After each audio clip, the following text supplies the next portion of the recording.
Olá, minha gente, tudo bom com vocês? Eu sou o Guilherme Duran, este é o canal Virou Paris e no vídeo de hoje eu quero apresentar para vocês algumas pérolas advindas da Revolução Francesa. Sim, teve muita coisa estranha na Revolução Francesa. E antes da gente começar esse assunto, eu já quero convidar você a conhecer o meu blog viroparis.com. Se você é uma pessoa que estuda francês, neste momento tem um textinho bem curtinho lá, uns 4, 5 parágrafos só, em francês, no mesmo tema desse vídeo aqui, para você poder acordar o seu francês, praticar um pouquinho, 20 minutinhos, tá ótimo, uma atividadezinha aqui, uma ali... Tá pronta. Bom, mas a gente não tá aqui para falar disso, né? A gente veio hoje falar dessas pérolas que eu coletei, só 3, mas existem milhares de pérolas de repente, né? Se vocês gostarem eu posso trazer uma segunda parte, mas vamos lá.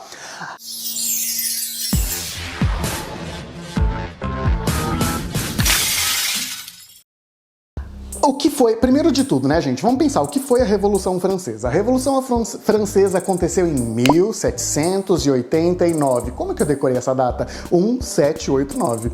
1789. A Revolução Francesa aconteceu porque, assim, bem por simão, o povo rico estava cansado do rei, estava cansado da igreja, estava cansado de como eles eram explorados e tudo mais, e aí fizeram um grande motim que foi a Revolução Francesa, mataram o rei, mataram a rainha, e vamos começar um novo país republicano. E de que maneira a gente vai fazer isso? Refutando todas as coisas ruins que a gente atribuiu ao regime anterior. Ou seja, a presença de realeza, o rei, né? Rei, rainha, família real, castelos, blá blá blá. E a igreja. A igreja, gente, na Revolução Francesa, a igreja foi rechaçada. A igreja perdeu o lugar de poder durante a Revolução Francesa em 1789. Eu quero pegar nesse ponto da religião, nesse ponto da igreja, de que maneira a Revolução Francesa atacou o cristianismo. A Revolução Francesa não era contra ter religiões, a Revolução Francesa era contra o jeito como o cristianismo desenvolvia politicamente o seu status, ou o seu poder e tudo mais, né? Então a Revolução Francesa tirou a igreja da parada, e aí o que o povo vai fazer sem igreja? Aí a Revolução Francesa, eu falo como se ela fosse uma pessoa, né? Oi, Revolução Francesa! Uma pessoa chamada Max Robespierre, ele decidiu criar uma religião para substituir o cristianismo, e ele decidiu chamá-la a religião... como que é? A religião do extremo ser. É alguma coisa assim, la religion de l'extrême être? De l'extrême... é alguma coisa assim, vai aparecer por aqui, ó. Clique! Essa religião falava sobre uma deidade, logicamente, mas como um ser supremo, né? Não como uma representação de deidade tipo, é Javé ou é o outro deus. Não, é só um ser supremo, um ser máximo, supremo. Essa vai ser a representação divina, e os valores que vão ser difundidos ao redor disso vão ser valores cívicos. A ideia pareceu boa, né? Eu gostei de transformar os valores em só cívicos, e não, olha, Deus tá te vendo. O cívico, eu acho que funciona bem. Mas a Revolução Francesa não estava satisfeita, ela resolveu tentar de novo. E como ela tentou, ela falou assim, está na hora de criar festas cívicas. Vamos afastar as festas religiosas e vamos colocar outras festas no lugar para confundir as pessoas. Aliás, a mesma estratégia da igreja, né, quando ela chegou e matou os pagãos e tudo mais. E essa festa que eles criaram se chama a Festa da Razão. Ah, que bonitinho, né? Para fazer justamente esse confronto de religião e razão, como se a religião fosse um tipo de oposição à razão, né?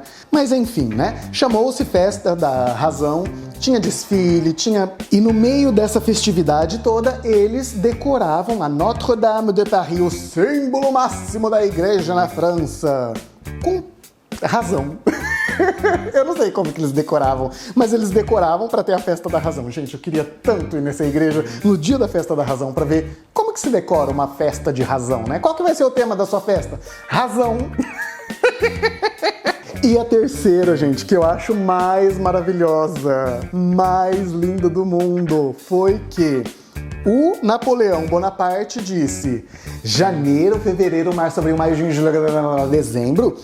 Essas palavras fazem referência a deuses pagãos, fazem referência a divindades, a planeta.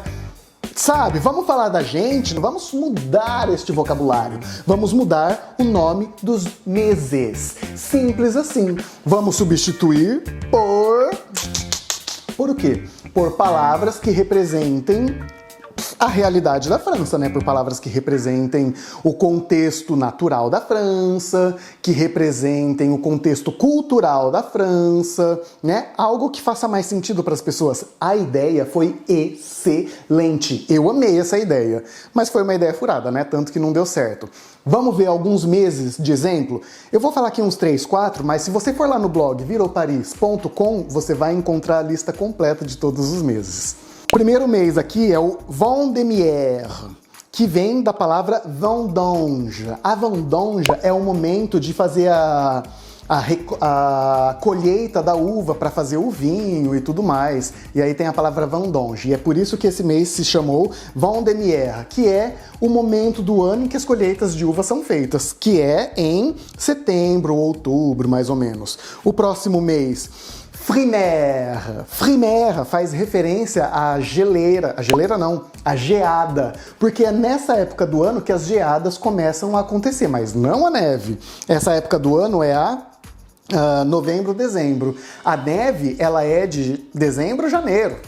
E aí a gente tem Nivose. Mas tem outras, gente. Tem outras aqui, ó. Tem, por exemplo, Floréal, Messidor. Se você quiser descobrir todas elas e o que elas significam, viroparis.com, conteúdo relacionado com esse vídeo aqui. Que mais que eu tinha pra falar pra vocês? Acho que eu não tinha mais nada pra falar, vou ficando por aqui e a gente se vê no próximo vídeo. Até!